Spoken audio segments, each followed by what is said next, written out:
স্বাধীনতা কোনো দিনই আসবে না, না আজ নয়, কোনো দিনই নয়, ভয় অথবা সমঝোতার মধ্যে।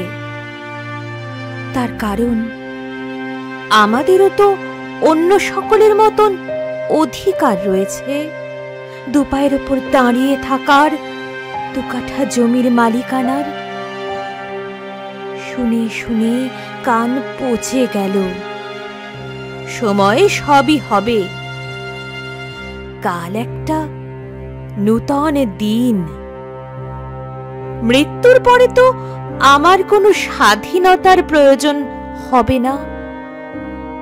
আগামীকালের রুটি দিয়ে কি আজ বাঁচা যায়? স্বাধীনতা একটি শক্তিশালী বীজ প্রবাহ, বাঁচার জন্য, একটা বড় প্রয়োজনের জন্য। আমিও তো সেখানেই বাস করি, তুমি যেখানে। তাই স্বাধীনতা আমার প্রয়োজন, তোমার যেমন।